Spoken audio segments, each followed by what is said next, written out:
ప్రభునందు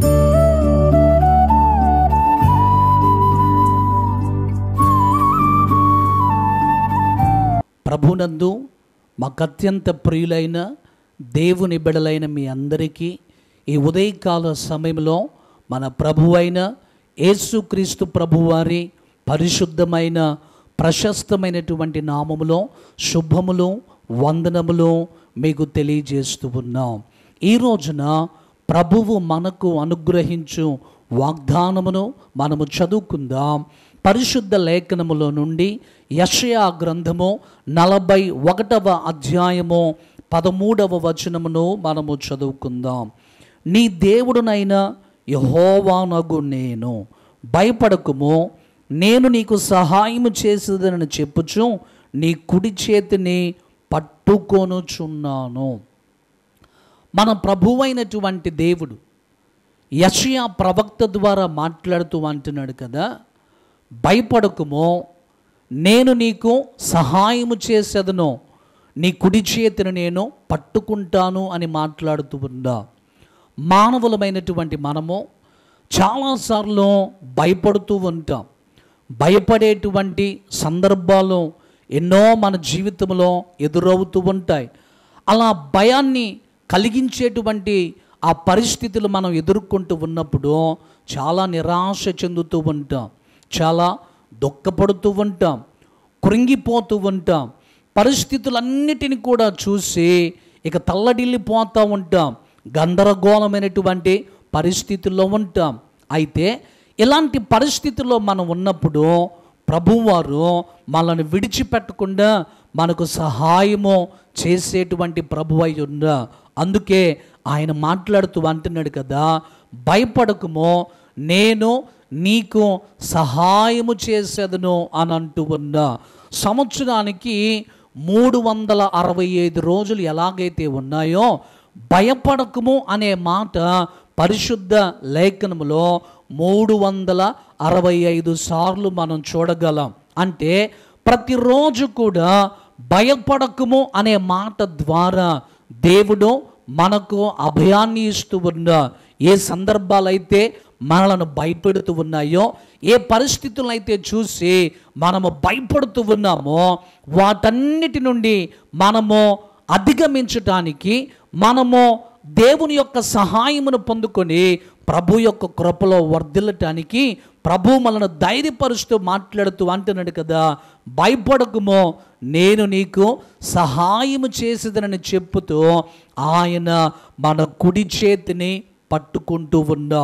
చాలాసార్లు సహాయము మనకు అవసరమైనప్పుడు మనుషుల వైపు మనము చూస్తూ ఉంటాం. మనకున్నటువంటి ఆర్థికమైనటువంటి ఇబ్బందులను బట్టి, మనకున్నటువంటి కష్టమైనటువంటి పరిస్థితులను బట్టి కొన్నిసార్లు సహాయము కోసం మనుషుల వైపు చూస్తూ ఎవరైనా ఇలాంటి సందర్భంలో మనకు సహాయం చేస్తే ఈ కష్టము నుండి మనము బయటపడిపోవచ్చు, ఇలాంటి పరిస్థితిలో నుండి మనము బయటికి రావచ్చు అని చాలాసార్లు మనుషుల వైపు మనం చూస్తూ ఉంటాం. అయితే దేవుని లేఖనము తెలియజేస్తూ ఉంది కదా, మనుషుల సహాయము వ్యర్థము అని.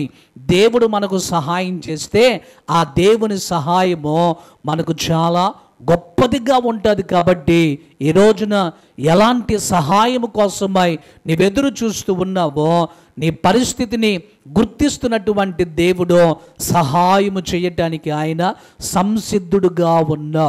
పరిశుద్ధ లేఖనములో కీర్తనల గ్రంథం 121వ కీర్తనలో మనం చదువుతూ ఉన్నప్పుడు దేవుని బిడలైనటువంటి వారు ఈ కీర్తనల గ్రంథం ప్రారంభం నుండి మనం చదువుతూ ఉన్నప్పుడు వారు అంటారు కదా, కలవరపడి కొండల తట్టు నా కన్నులెత్తుచు ఉన్నాను, నాకు సహాయము ఎక్కడి నుండి వచ్చునో, భూమి ఆకాశములు సృజించిన యెహోవా వలననే నాకు సహాయము కలుగును అనేటువంటి మాట అక్కడ కనబడద్దా.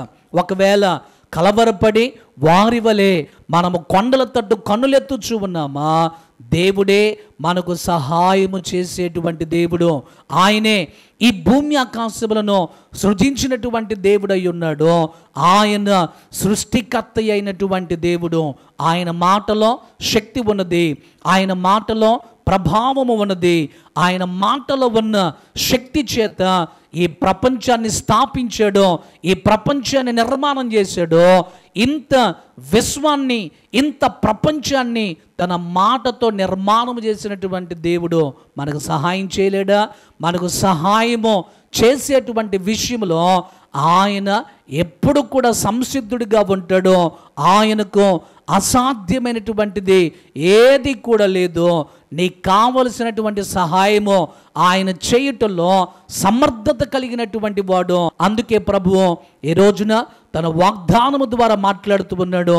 భయపడకము, నేను నీకు సహాయం చేస్తాను, నీ కుడి చేతిని నేను పట్టుకున్నాను అని ప్రభువారు మాట్లాడుతూ ఉన్నాడు. కనుక ఈ రోజున ఎలాంటి సహాయం కొరకైతే ప్రభు పాదముల దగ్గర మనము కనిపెడుతూ ఉన్నామో, మన కన్నులెత్తి దేవుని వైపు మనము చూస్తూ ఉన్నామో, మన అక్కరలో మన కొరతలన్నీ కూడా ప్రభు వారు గుర్తెరిగి మనకు కావలసినటువంటి ప్రతి సహాయమును దేవుడు మనకు అనుగ్రహించి ఈ రోజున ఈ వాగ్దానమును ప్రభువు మనందరి జీవితములలో స్థిరపరచునుగాక.